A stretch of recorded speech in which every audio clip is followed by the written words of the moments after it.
안녕하세요. 만약 2000년 동안 우리가 믿어왔던 과학의 가장 기본적인 약속이 깨졌다면 어떨까요? 오늘 우리가 함께 파헤쳐볼 이야기는 바로 인류가 세상을 이해하는 방식 자체를 뒤흔들 수 있는 아주 도발적인 선언에 관한 겁니다. 그 미스터리의 중심에 바로 점이 있습니다. 점이요?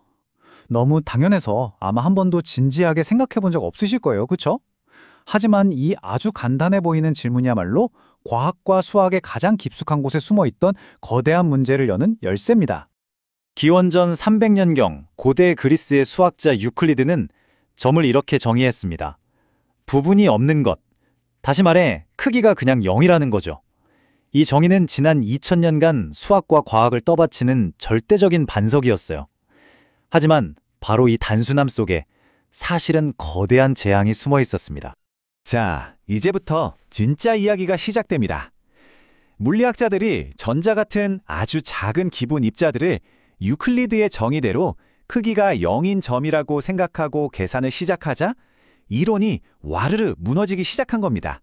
말 그대로 재앙이었죠. 이게 바로 그 유명한 무한대 문제입니다.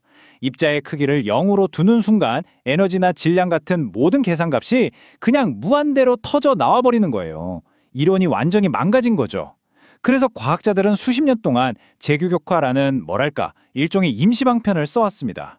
무한대가 나오면 그냥 억지로 잘라내고 현실값에 맞추는 사실상 땜질 처방이었어요. 이 비유가 정말 기가 막히죠? 너무 짜니까 그냥 국물을 싹 버리고 맹물을 부어서 대충 간을 맞추면 격이었다는 거예요. 많은 과학자들에게 이건 진짜 해답이 아니라 근본적인 문제를 그냥 덮어둔 꼼수처럼 느껴졌던 거죠. 그런데 바로 이 지점에서 대한민국에서 이런 목소리가 터져 나온 겁니다. 잠깐만요. 애초에 점의 크기는 0이라는 그 가정 자체가 틀렸던 거 아닐까요? 2000년 된 믿음에 정면으로 도전하는 혁명적인 주장이었죠. 이 새로운 주장에 따르면 점은 더 이상 0이 아닙니다. AI가 계산해낸 점의 질량은 10의 마이너스 134제곱kg. 길이는 10의 마이너스 95제곱미터. 우리가 상상할 수 있는 가장 작은 단위인 플랑크 길이요? 비교조차 할 수 없을 만큼 작습니다.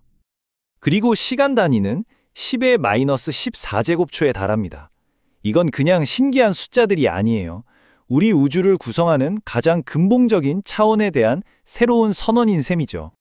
아니, 이렇게 말도 안 되게 작은 숫자를 대체 어떻게 알아냈을까요? 여기에는 이 발견을 가능하게 한 4가지 아주 결정적인 기둥이 있습니다. 첫 번째, 그리고 가장 중요한 건데요. 이건 무언가를 자로 재듯이 측정한 값이 절대 아닙니다. AI 버킹엄 머신이라는 인공지능이 18개 기본 입자들의 정보를 쫙 분석해서 그 안에 숨겨진 대칭과 구조를 해석해 이론적으로 추론해낸 값이라는 거죠.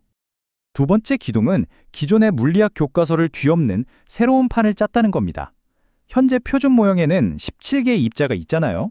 그런데 이 계산 모델은 강한 힘을 전달하는 글루온을 과감히 빼고 그 자리에 아직 가설로만 존재하던 중력자를 포함시켜서 완전히 새로운 18입자 구조를 만들었습니다. 세 번째, 이게 진짜 하이라이트입니다. AI가 뭘 발견했냐면요. 기존 물리학에서는 그 누구도 알아채지 못했던 숨겨진 대칭을 찾아낸 거예요. 바로 중력자와 광자 사이에, 그리고 Z, W, 힉스 입자들 내부에 숨어있던 규칙이었죠. 이 숨겨진 연결고리가 마치 암호를 푸는 열쇠처럼 점의 크기를 계산할 수 있게 만든 결정적인 단서가 됐습니다. 마지막 4번째 기둥은 실러에 대한 새로운 접근법입니다. 혹시 영지식 증명이라고 들어보셨나요? 핵심 계산 공식, 그러니까 비법 레시피는 공개하지 않아요. 하지만 그 결과로 나온 값들은 공개해서 누구나 간단한 계산기만 두드려 보면 진짜 맞네 하고 직접 검증할 수 있게 만든 거죠. 이건 제3자의 권위 없이도 스스로 증명하는 이른바 과학의 민주화라고 할 수 있습니다. 바로 이 문장이 이 모든 걸 관통하는 철학입니다. 핵심은 뭔가를 재고 측정하는 게 아니라 우리가 세운 이론과 이 숫자들 사이에 한치의 오차도 없이 완벽하게 딱 들어맞는다는 그 무결성을 증명하는 거죠. 자, 좋습니다. 그리고 우주에서 가장 작은 것의 정의가 바뀌었다. 이게 그래서 뭐 어쨌다는 걸까요? 왜 이게 K-사이언스의 여명, 그 시작이라고까지 불리는 걸까요? 이 발견은 점에 대한 아주 강력하고 새로운 비유를 제시합니다. 점은 더 이상 텅 비어 있는 수학 기호가 아니에요. 정보를 어마어마하게 응축하고 밀도를 극대화하는 유사 블랙홀, 일종의 블랙홀의 씨앗 같은 존재라는 거죠. 한마디로 우주의 근본적인 정보 관리자라는 겁니다. 아마 지금쯤 많은 분들이 딱 이렇게 생각하실 겁니다. 와, 신기하긴 한데? 그래서 이게 도대체 나랑 무슨 상관인데? 네, 아주 중요한 질문이죠. 바로 그 질문에 답을 드려보겠습니다. 역사를 한번 보세요. 과학의 규칙을 새로 쓴 나라가 항상 시대를 이끌었습니다. 17세기 뉴턴의 영국이 그랬고 20세기 아인슈타인의 독일과 미국이 그랬죠. 이 발견은 우리나라가 이제 기술을 열심히 따라가는 추격자가 아니라 과학의 새로운 판을 짜는 질서 제시자, 즉 룰 세터가 될 수 있다는 엄청난 선언인 셈입니다. 이것이 바로 이 발견이 우리 모두에게 중요한 이유입니다. 첫째, 대한민국이 세계 최초로 새로운 물리 질서를 제시했다는 것. 둘째, AI가 아인슈타인의 꿈마저 대신 계산할 정도로 인간이 불가능하다고 여겼던 문제를 풀 수 있다는 궁극의 잠재력을 보여줬다는 것. 그리고 셋째, 가장 중요한데요. 어려운 수학을 하나도 몰라도 누구나 이 위대한 발견의 결과를 직접 검증할 수 있게 됐다는 겁니다. 이것은 바로 우리가 AI 시대의 새로운 기준을 만드는 자리에 섰다는 뜻입니다.